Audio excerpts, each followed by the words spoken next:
കൃഷ്ണ ഗുരുവായൂരപ്പ ശരണം. ഗുരുവായൂരപ്പൻ്റെ ഉച്ചപൂജയും കളഭാലങ്കാരമൊക്കെ കഴിഞ്ഞു. നട തുറന്നു. നമുക്ക് ഗുരുവായൂരപ്പനെ കാണാൻ പോകണ്ടേ. ഗുരുവായൂരപ്പൻ്റെ ചതുർബാഹുവായ വിഗ്രഹത്തിൽ ഏത് രൂപത്തിലാണ് ഭഗവാൻ കാത്തു നിൽക്കണമെന്ന് അറിയില്ല. നമുക്ക് പോയി നോക്കാം. എല്ലാവരും വരൂ. നേരെ നമ്മൾ കിഴക്കേ നടയിൽ വന്നിട്ട് മഞ്ജുളാലിനെ ഒന്ന് പ്രദക്ഷിണം വയ്ക്കുക. അങ്ങനെ പ്രദക്ഷിണം ചെയ്യുമ്പോൾ വെങ്കലഗരുഡ ശില്പവും അതേപോലെ കുചേലൻ്റെ ശില്പമൊക്കെ കാണാം. അത് കഴിഞ്ഞ് നേരെ അത്തിമര ഗണപതി ക്ഷേത്രത്തിൽ വന്ന് ഗണേശനെ കണ്ടു തൊഴാം. പിന്നീട് വന്ന് നേരെ ഗോപുരവാതിൽ കടന്നകത്തേക്ക് വരാം. അങ്ങനെ വരുമ്പോൾ കൊടിമരവും അതേപോലെ ഭഗവാന്റെ ആ വലിയ ബലിക്കല്ലും ഗജരാജൻ കേശവൻ്റെ 2 കൊമ്പുകളും നടുക്കുള്ള ലക്ഷ്മി ദേവീനെയൊക്കെ കണ്ടു തൊഴുത് നമ്മൾ നേരെ വാതിൽപ്പടി കയറുക. വാതിൽപ്പടി കയറുമ്പോൾ ഇടത്തെ വശത്തെ മേൽപ്പത്തൂരിൻ്റെ പീഠവും അതേപോലെ ജടാവിളക്കൊക്കെ കാണാം. അത് കഴിഞ്ഞ് വലതേ വശത്തെ ആദ്യത്തെ തൂണും നോക്കി ഭഗവാന്റെ ശ്രീലകത്തേക്ക് നോക്കുകയാണ്. ശ്രീലകത്തേക്ക് ഇങ്ങനെ നോക്കുമ്പോൾ നിറയെ പ്രകാശം. അവിടേക്ക് ഇങ്ങനെ നോക്കുമ്പോൾ ഉണ്ണിയുടെ കാൽപാദങ്ങൾ കാണാണ്ട്, കാൽത്തളകൾ അണിഞ്ഞിട്ടുണ്ട്. പിന്നെ അങ്ങനെ മുകളിലേക്ക് നോക്കിയാൽ പട്ടുകോണ കൊടുത്തിട്ടുണ്ട്. ഒരു ചെറിയ ഉണ്ണി, എന്നാൽ അത്യാവശ്യം തടിയൊക്കെ ഉണ്ട്. അങ്ങനെ അരയിൽ അരമണി ഉണ്ട്, കിങ്ങിണി ചാർത്തിയിട്ടുണ്ട്. പിന്നെ ഇങ്ങനെ മുകളിലേക്ക് ഇങ്ങനെ നോക്കിയാൽ കുഞ്ഞ് കുമ്പയൊക്കെ നന്നായിട്ട് ഉയർത്തിട്ടുണ്ട് കേട്ടോ. അങ്ങനെ മുകളിലേക്ക് നോക്കിയാൽ വളയം പോലത്തെ മാല ചാർത്തിയിട്ടുണ്ട് കഴുത്തിൽ. ഒരു പതക്കം പോലത്തെ മാലയും ഒരു ഗോപീയത്തിലൊക്കെ വെച്ചിട്ടുണ്ട്. പിന്നെ കൈവളകൾ കാണാണ്ട്, തോൾവളകൾ അണിഞ്ഞിട്ടുണ്ട്. കയ്യിലെന്താ വെച്ചാൽ വലത്തെ കയ്യിൽ വെണ്ണൂറിലുണ്ട്, ഇടത്തെ കയ്യിൽ പൊന്നോടക്കോയിലും. വെറുതെ അല്ല കുമ്പയൊക്കെ ഒന്ന് ഉയർത്തണതേ. എണ്ണ കഴിച്ച് ഇങ്ങനെ ഇരിക്കുകയാണ്. യശോദാമ്മ കൊടുത്ത് നന്നായിട്ട് വയറൊക്കെ വീർപ്പിച്ചിരിക്കുക. അപ്പോൾ ആ ഒരു ചിരി മുഖത്തുണ്ടേനി. എനിക്ക് വെണ്ണയൊക്കെ കിട്ടി, എല്ലാം എൻ്റെ പൊന്നോടക്കോഴിലും എൻ്റെ കയ്യിലുണ്ട് എന്നുള്ള ആ ഒരു ഭാവത്തിലാണ് മുഖത്തെ പുഞ്ചിരി. അങ്ങനെ നോക്കുമ്പോൾ തിരുനെറ്റിയിലൊരു ഗോപീതിലൊക്കെ ഉണ്ട്. അതേപോലെ കാതിൽ ചെവിപ്പൂക്കൾ വെച്ചിട്ടുണ്ട്. പിന്നെ മുകളിലേക്ക് നോക്കിയാൽ പൊന്നിൻ്റെ കിരീടം വെച്ചിട്ടുണ്ട്. തിരുമുടിമാല 3 തിരുമുടിമാല ഉണ്ട്. തെച്ചിയും തുളസിയും വെളുത്ത പൂവൊക്കെ ആയിട്ടുള്ള മാലകൾ. പിന്നെ ഉണ്ടമാല ഒരു എണ്ണ കേട്ടോ. അതൊന്ന് വേറെ ഇട്ട് കാണാനുണ്ട്. അതൊന്നും ഇങ്ങനെ ആ വെളുത്ത പൂവ് മാത്രം വളരെ രസമായിട്ട് നല്ല തിളക്കത്തോടു കൂടി കാണാനുണ്ട്. പിന്നെ മുകളിൽ വിധാനമായിട്ട് 3-4 തുളസി മാലകൾ കാണാനുണ്ട്. അപ്പോൾ നമ്മളെല്ലാവരും ഇപ്പോൾ ഭഗവാന്റെ ശ്രീലകത്തേക്ക് നോക്കിയിട്ട് ആ സോപാനപ്പടിയിൽ നിന്ന് കാണുകയാണെന്ന് അങ്ങനെ വിചാരിക്കുക. മനസ്സുകൊണ്ട് എല്ലാവരും ഗുരുവായൂരപ്പനെ കാണുകയാണ് ആ സോപാനപ്പടിയിൽ നിന്നിട്ട് എന്നിങ്ങനെ മനസ്സുകൊണ്ട് വിചാരിച്ച് ഗുരുവായൂരപ്പനെ നന്നായിട്ട് വിളിക്കുക. അപ്പോൾ ആ ഗുരുവായൂരപ്പൻ നമ്മളെ അനുഗ്രഹിക്കും. അത് കഴിഞ്ഞ് നമ്മൾ നേരെ സോപാനപ്പടിയിൽ നിന്ന് ഇറങ്ങി അഗ്നികോണിലുള്ള ബലിക്കല്ലും ഭഗവാന്റെ തിടപ്പള്ളിയൊക്കെ കണ്ട് തൊഴുത്, ചുവരിൻ്റെ മുകളിൽ ആലിലക്കണ്ണനെയും കണ്ട് തൊഴുത്, സപ്തമാതാക്കളെയും കണ്ട് തൊഴാം. പിന്നീട് അങ്ങനെ ഗണേശനെ കാണാം. ഗണേശൻ്റെ അവിടെ വന്ന് ഗണേശനെ കണ്ട് തൊഴുത് പ്രാർത്ഥിക്കാം.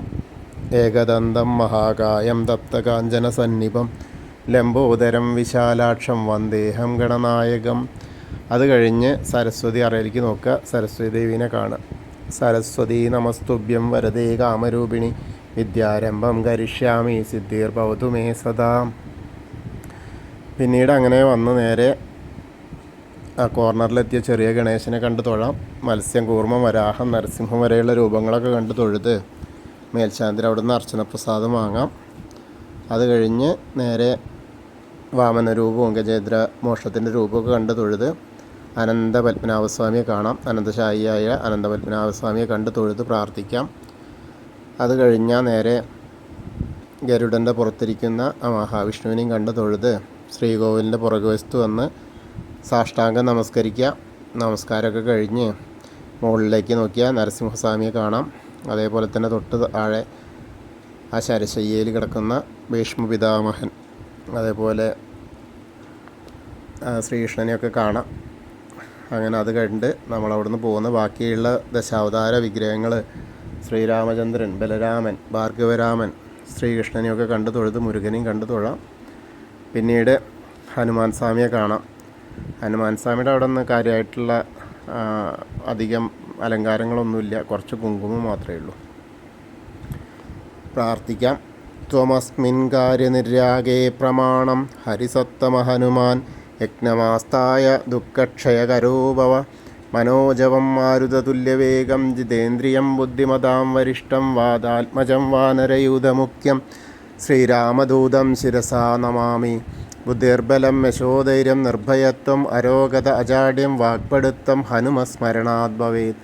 ഓം നമോ ഭഗവതേ ആഞ്ജനേയായ മഹാബലായ സ്വാഹ. അത് കഴിഞ്ഞ നേരെ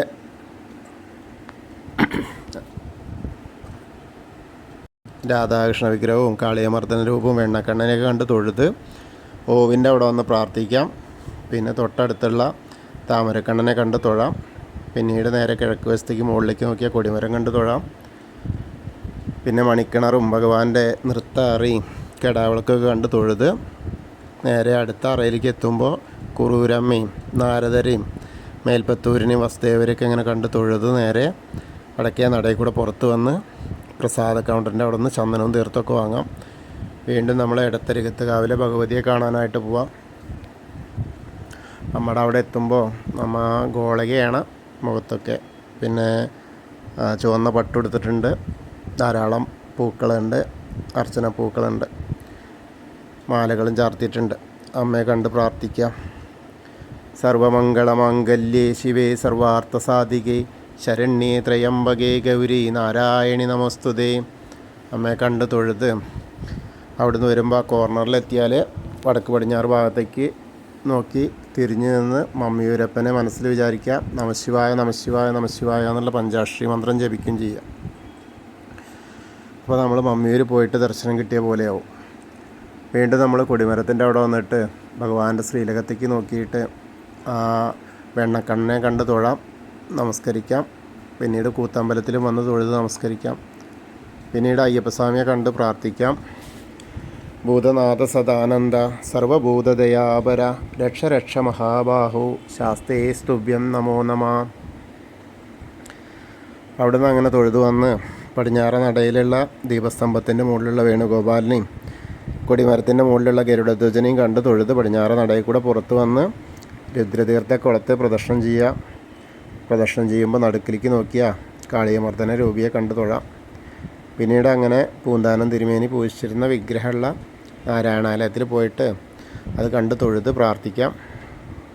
പിന്നീട് ഭഗവതി നടയിലും അതേപോലെ കിഴക്കേ നടയിലും വന്ന് തൊഴുത് തെക്കേ നടയിലേക്ക് വന്ന് കൂവളത്തെ പ്രദക്ഷിണം ചെയ്യാം. പ്രദക്ഷിണം ചെയ്യുമ്പോൾ മഹാദേവനെയും പാർവതീദേവീനെയൊക്കെ മനസ്സിൽ വിചാരിക്കുക. അപ്പോൾ വ്യാഴാഴ്ച നല്ല തിരക്കാണ്, നല്ല അവിടെയൊക്കെ ഭക്തരെ കൊണ്ടിങ്ങനെ നിറഞ്ഞെണ്ണു. അപ്പോൾ നമ്മൾ ഇന്നത്തെയും ഗുരുവായൂരപ്പൻ്റെ ഉച്ചപൂജയും കളഭാലങ്കാരൊക്കെ കണ്ടു തൊഴുതു. എല്ലാവർക്കും ആ ഗുരുവായൂരപ്പൻ്റെ അനുഗ്രഹം ലഭിക്കും.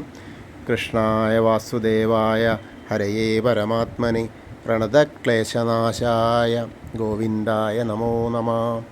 ഹരേ കൃഷ്ണ. ഗുരുവായൂരപ്പാ ശരണം.